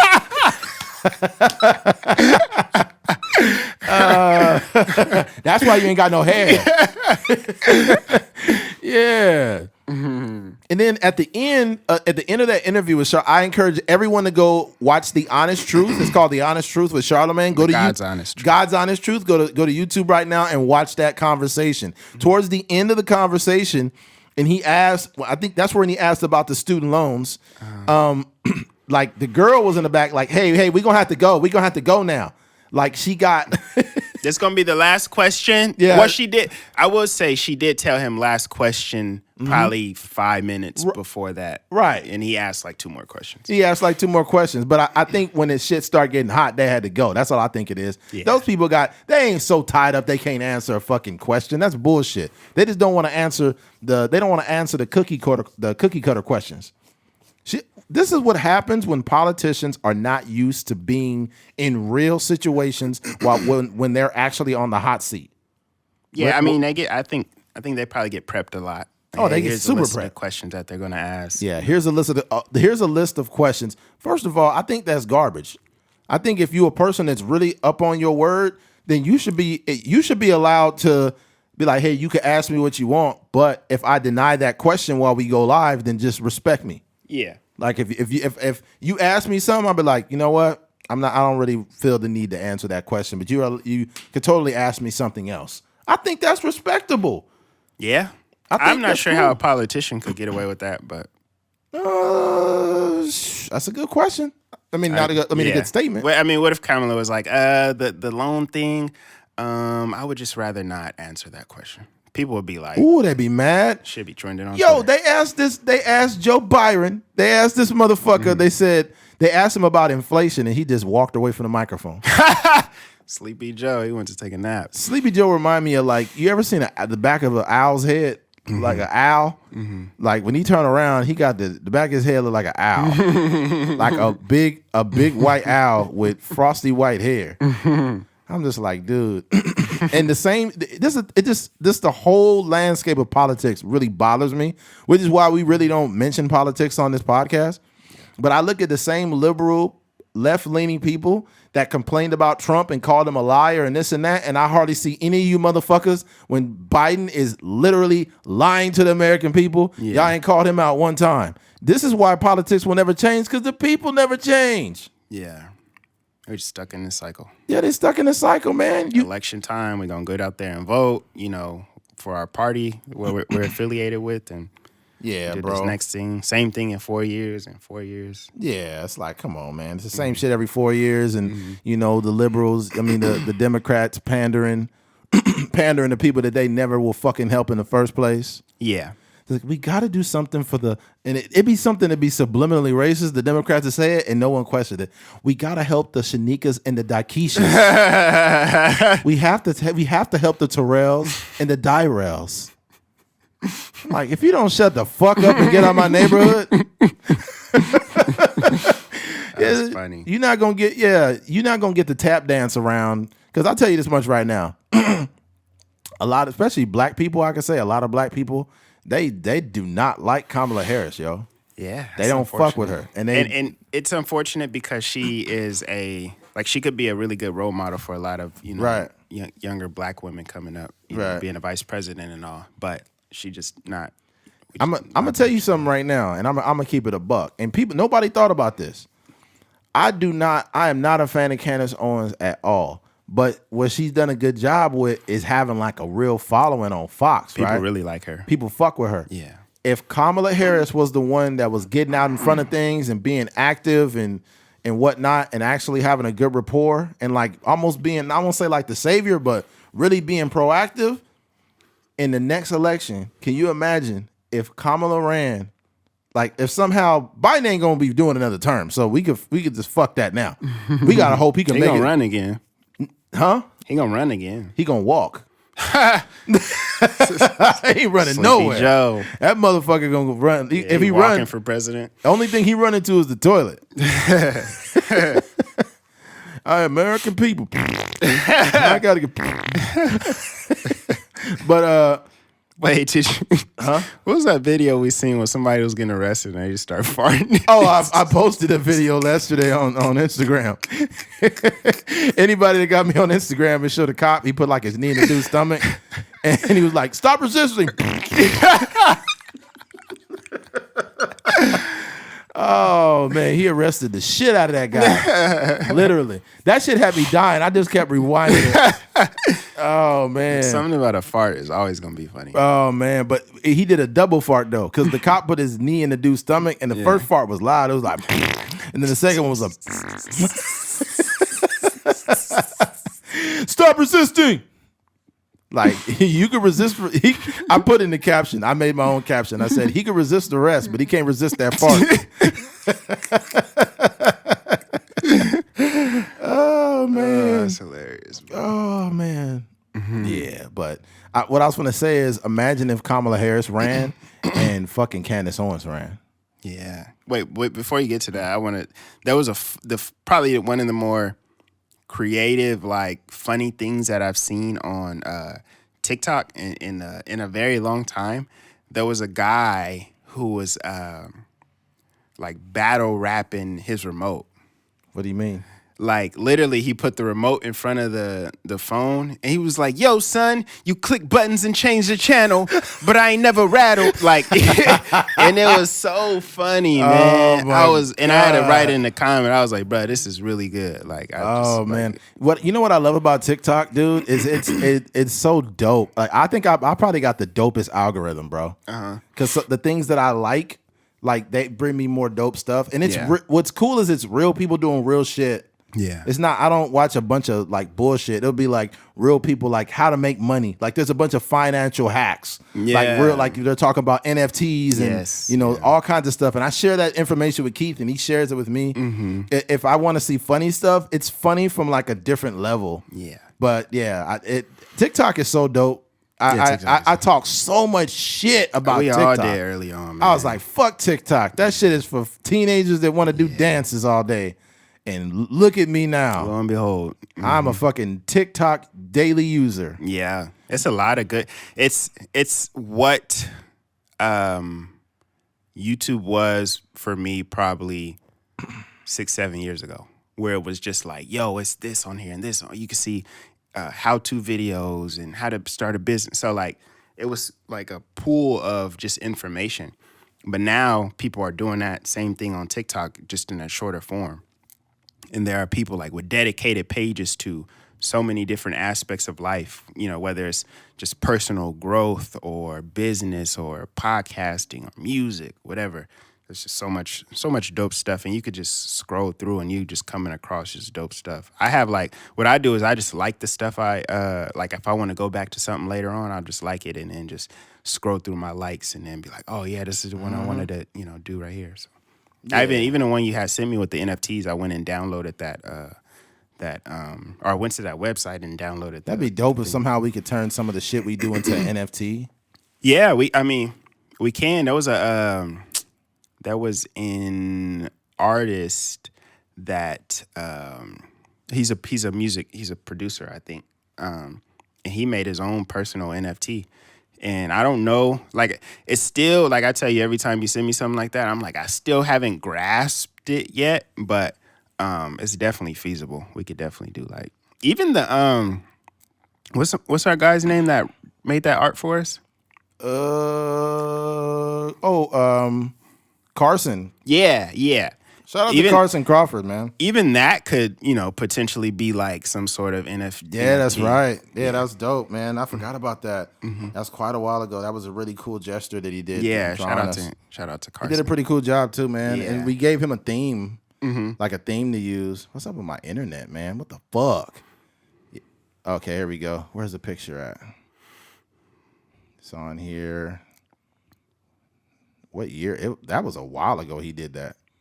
That was quite some time ago. He did that. You're looking for the post? Yeah, I'm looking for the post. It was quite some time ago. Look at that. Man, jeez. Yeah. Some history here, man. I'm going back. I see episode 62. Fuck. That's so crazy. I was celebrating when we had 6,000 likes or 6,000 views at the time. Yeah. Yeah, he was ahead of it. Why the hell am I not? Jeez, when the fuck? I don't remember what episode or when he sent it. But yeah, it was quite. It might be on my page. It might be easier to find. Yeah, probably easier on yours to find there. But I think I put it as a post though, which is why I'm kind of pissed off that I don't see it on here. Whatever, dude. Whatever. We appreciate you, Connor. I mean, not Connor. Carson Crawford. Yeah. His brother is Connor. Oh, here it is. Here it is, right here. His ad is Rebellion artwork. Yeah. He does a lot of dope like themes with different comedians and stuff like that. Yeah, Carson, man, he's got, and the thing about it is he does comedians and like legitimate comedians come back and show him love, like a lot, like a lot of like huge fucking comedians go to his page and like hit the like button or be like, or they'll tag somebody. I've seen some. Let me see here. Tom Segura's wife, I think it was Tom Segura, and his wife. It's your mom's house. Christina Pazitsky. I think she popped up on one of the posts. Shout out to them. Did you hear? Speaking of forgetting names, did you see that there was an article? Jake Paul had said that he was already suffering from like short-term memory loss and stuff like that. I mean, it's probably from the drugs. I just think people say things just to, I don't know. They say things to amplify whatever they're doing. And it's like sometimes you just got to know when to shut the fuck up, man. Yeah, I was like, man, it could just be you might just be tired. But he's only had 5 fights? Yeah, I want to I low key want to go on his podcast just to kind of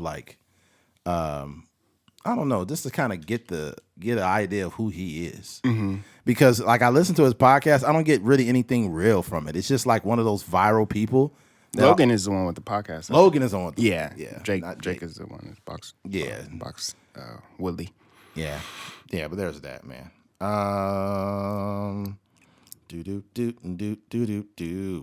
Switching gears. We've got we'll end it with this one. Is the recent mask mandates out here in California? I don't know how it is with you guys or wherever you guys are from, because we got people all over the country that tune in. I don't know where you are exactly. I think New York is pretty strict right now. But out here in California, they got us putting the mask back on. And I don't think it's for too long, but I really just think we're tired of it, man. It's like, fuck, when are we going to go back to being normal again? But anyways, here it is. California's indoor mask mandate is now in effect. Here's what you need to know. Californians are once again required to mask up indoors starting Wednesday as the state contends with climbing coronavirus case numbers and concerns about the worrisome new Omicron coronavirus variant. The state is mandating that masks be worn in all indoor public settings, regardless of COVID-19 vaccination status, for the next 4 weeks through January 15th. I mean, that's not too bad, I guess, but it'll probably be something else. While several counties have imposed their own mask mandates after California's grand reopening on June 15th, about half of the state's populations has lived in counties that do not have mask requirements. Residents in Los Angeles County have gotten used to masking up indoors thanks to county enacted mandate, but others in counties like Orange and San Bernardino haven't been required to wear masks indoors since the state dropped its previous mask mandate in the summer. Here's a deal, man. It's just the way that they're doing shit is weird. I was at the gym today and they said, hey, they require a mask. I was like, oh, fuck. So I had to go back into my car, grab the mask, which it's not breaking my arm to put a fucking mask on. That's not the problem. It's just the fact that I don't see how this does much. Because if you think about it, when you go to a restaurant, you got a mask up, right? But when you sit down, you take it off. And there's a bunch of people sitting around with no mask on because they're eating food. Yeah. And it's like, what was the fucking point? Same thing in the theater. Yeah. It's like, now that I sit down, now we can all breathe each other's air anyways. Yeah.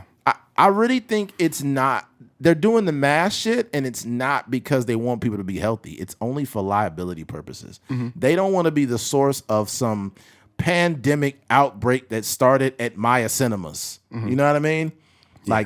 Since Maya Cinemas didn't require them to wear masks, everyone's getting COVID at Maya, and then Maya gets sued. So I think a lot of it is for liability purposes. It's not so much for public safety, because the masks we're using don't even work. Most masks are not N95s.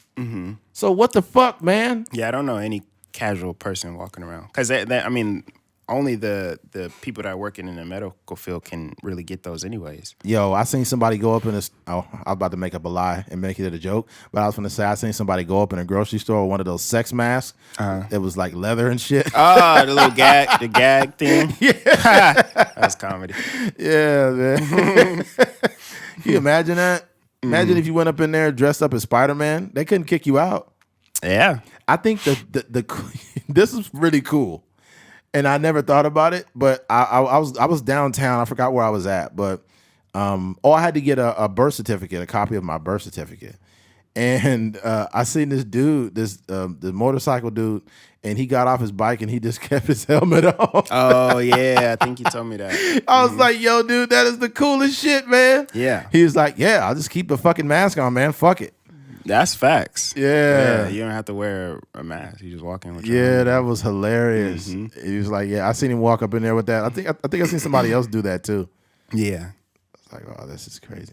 Yeah, but it is one. It's exhausting, man. Yeah. Like once you really understand the science of it, you watching even the CDC had certain videos where they were talking about the fact that you could still spread it with the mask on. And then what I'm kind of going back to our original points about COVID in general is just the I guess infrequency of people actually dying of it. There's obviously people that have passed away from it, but just very, very low percentages. So I just feel like we're, like you were saying, it's all of liability purposes. Right. Even the way that the NBA is moving, like they are so cautious of spreading the virus. If somebody catches it, they're under a 10-day minimum, health and safety protocol. It's just for money. They just don't want to stop the money. If y'all was really that serious about people being healthy or not getting it, then you could reduce the fan size, but you won't do it because you want the money. Yeah. It's all it is. It's just they want to act concerned all while at the same time making money. The same way the NFL wants to act all progressive and put like it takes all of us in the end zone, or you put stop racism on the back of helmets. Do you think the NFL really gives a fuck about racism? No. Yeah. They don't care. Their favorite color is green. Yeah, that's their favorite color is green, baby. Yeah.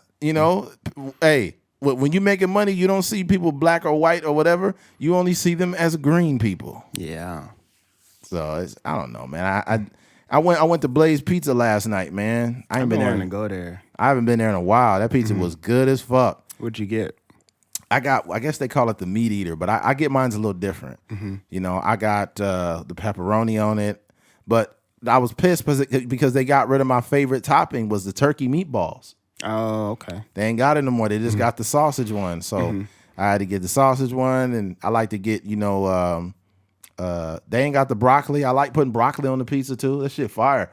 I'm not even a huge mushroom person, but I love mushrooms on my pizza.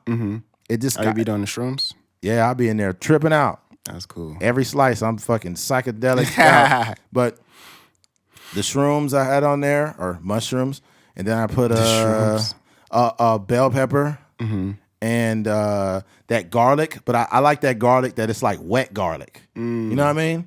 Yeah. It's like wet, and then they gotta like shake the little juice out, and they throw it on there. Yeah. And then I put I think it's oregano. I like that oregano. You sprinkle it on there real good. And what else did I put on that shit? I think I put chicken on it too. You sound like E40. What? You said, Pornhub.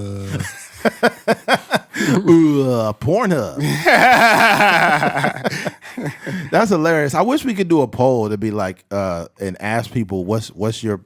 Nobody would be honest though. By the way, if you ask people what their porn search was. Oh, it's anonymous if you did it on the page. Yeah, I'll be like, "What's your porn?" And nobody's gonna. I guarantee you, there might only be. You would have to do. I would to get like some real responses. It would have to be like a either or type of thing. Yeah. So you just say like, I don't know. No, I would be like, you know what? Here's the one. Like, which one describes you? Doesn't watch porn, and other one is like sometimes or regularly. Yeah. Give them a choice. Yeah. You could do. Can't you do like a poll where it's like three or four options? Yeah, I think I would post that. Well, not 3 or 4 options. It's only 2.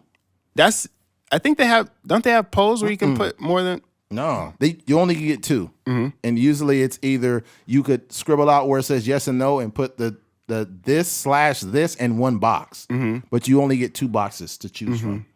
So if you put never watch, like don't watch porn, or in slash watch it a little bit, or Watch it it'd be a like little bit. the other one is regularly watch it / addicted or whatever. Yeah, that would be funny. Yeah, because I did it one a long time ago. I put like I said, "Do you watch porn? Yes, no." And some people they participated in it. What was the what were the results? Oh, What more the people, results look more like? people watched it than anybody. Yeah. Yeah. I think it was like 88%, like 90%. I think said that they did. Dang. And then I seen some faces in there, and a lot of people just didn't even respond to the poll. Yeah. And it's like people tucking it away, like we don't know you be watching, fronting. like Yeah. y'all ain't watching it. That's crazy. Knowing damn well they was using that same phone to watch up something on Bang Bus or something. Or yeah, that's it. The OnlyFans takeover. It's probably people that they don't even use the normal websites anymore. They just got their favorite, or it may not even be their favorite, but it may be somebody locally. Wow. Because it'd be it's obviously some females in Bakersfield that got OnlyFans and they paying they $5 a month to see pictures and videos. That's crazy. Some girl they used to work with or something like that. Gotta be nuts. Yeah, there was that show No Jumper. There was a girl that worked at Target, and everybody knew she had OnlyFans. And it's like, I guess she was just like, Wait, say that again? there was some girl that worked at Target, but she had an OnlyFans, and she was like fucking dudes on there. And she was on the podcast No Jumper. Oh, okay. Yeah, and she just talked about how, like, I guess most people in the town knew she had it. And she would, like, tell dudes, like, hey, is it cool if I just record you? And they was like, oh, it's cool. I guess just don't show my face or, like, my tattoos. Yeah. But fuck that. If you're going to record me, you're going to have to pay me some fucking money. Yeah, she getting paid off. She that getting shit? paid off that shit. She making too much money. Would you do something like that? No. Would you have said yeah? Nah. Yeah. Nah, man, because I'm not trying to go with that type of career, man. Yeah. I mean, I don't know. You just never. I don't know. I don't want to be on video camera in no way, shape, or form. Because I've seen, they have that movie coming out with Pamela Anderson and Tommy Lee. Really?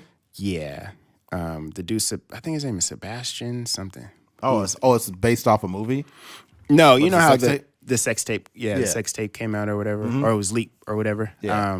The guy that plays Winter Soldier is Tommy Lee, and then it was, I forgot how I don't know how the story plays out, but Yeah. I say that to say they're making a movie about it, and it was supposed to be like a personal thing, so you just never know with the iClouds and all this stuff. Yeah.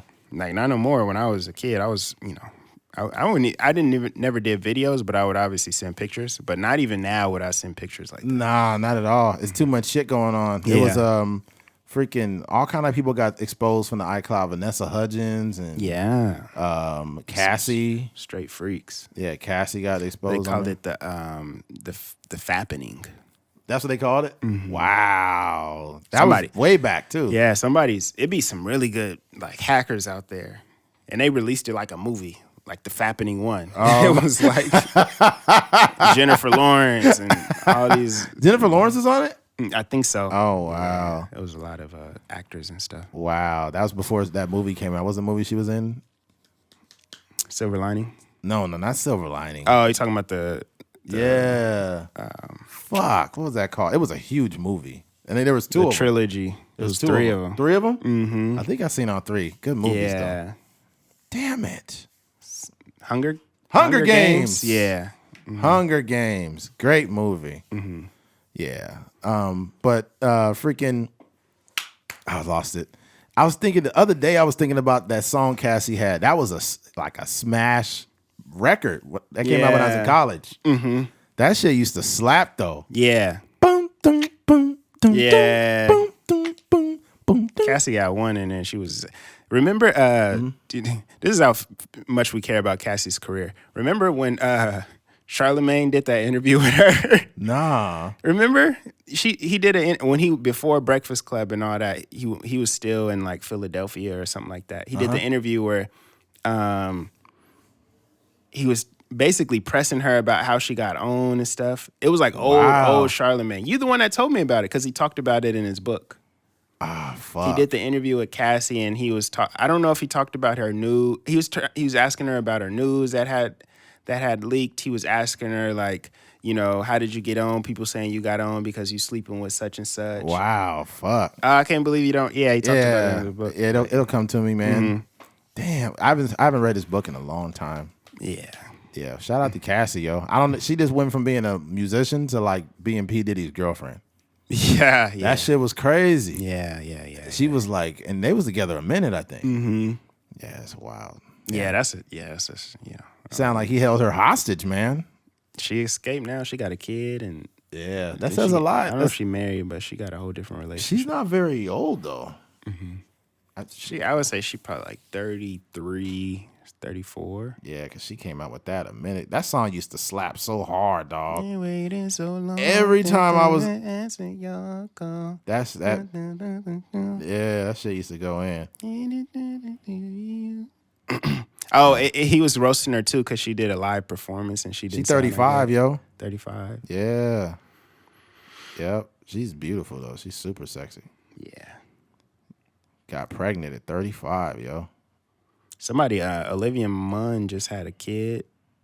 Oh, the one that she was 41 years old. What? Olivia Munn? Mm-hmm. She was a fucking Aaron Rodgers, yo. I think Olivia Munn had some.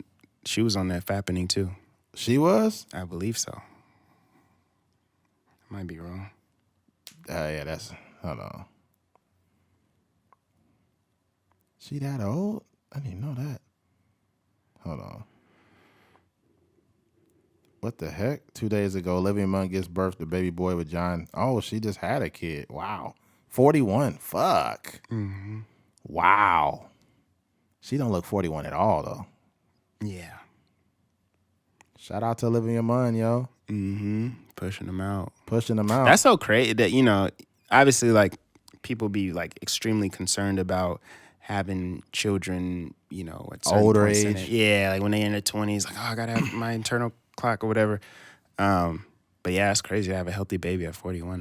What's her really name? cool. Pregnant too. She 40-something. Jeezy's wife. Oh yeah. Yeah, man. Yeah. Yeah, that's hey. It is what it is, man. If you ready when you ready. That's facts. Yep. Well, we just want to, before we get out of here, rest in peace to Draco the Ruler. Oh yeah, the rapper. Yeah, Draco the Ruler. Tragic, situation that happened. I believe it was last night. For those of you, that may not be up on his music, he's definitely a staple in LA. And he kind of rose in popularity due to he kind of had like a slick way of rapping, and it was different. Kind of, I wouldn't say he raps like Blueface, but the same way that Blueface's cadence kind of was like different and it caught people's attention. The same way Draco has like this kind of whispery, like slick style with some intertwined with some clever wordplay. And he got locked up a couple times, and he was kind of like the rapper from LA, from Inglewood, with huge potential. Right. And he had recently got out, I think last year. And he dropped his album. Drake hopped on the song, and he was, going crazy. Even locally here, Joe Maynard has a song with him. That's pretty dope. And yeah, man, it's so unfortunate. And we've talked about Young Dolph. We didn't talk about Slim 400, but he passed away recently. And then Draco, this past weekend, just seeing these stories happen over and over, it kind of gets exhausting. Yeah. And I think the most unfortunate part for me is that I'm becoming like numb to it. Yeah. And it's starting to not even be surprising. What I mean? You got to start changing the message too, man, because the street shit, the gang shit, bringing it to hip hop, like that message doesn't just like die just because you got money now. There are people on the outside that are in the streets that they haven't forgot about, you being in them same streets as them, and they come to your shows and they will hurt you. I think one thing too is that maybe in the 90s and early 2000s, I think a lot of the quote unquote gangster rappers were not really like gangster rappers. No. They were just kind of saying things that other people was experiencing. Exactly. But our quote unquote gangster rappers now be really from guys the like streets. Lil Durk, Draco the Ruler, like Yeah. dudes that have King been, Von. in prison in some capacity or beat cases and stuff like that. Even Lil Baby been in prison. He got locked up for a year, but he cleaned his whole act up. Yeah. He just want to make money and stay out the way. But yeah, I think as a hip hop community, we have to just change the message in the music. Like similarly to what Snoop Dogg was saying. He said when I rapped about catching a murder case, soon after that I caught one. So I could just imagine like what a guy like Draco, if he changed his message up and started rapping more positively and not necessarily rapping about shooting people, sliding on people, and all this kind of stuff, like how much life he would have been able to live. You know? But yeah. Well, rest in peace to him and who loved him. And didn't want to end on that note. Yikes. If you made it to the end of this podcast, we appreciate you. Thank you for listening to a Trucker's Mind podcast. I'm Eddie McGee. it's your boy K Fings. We're out of here. Peace.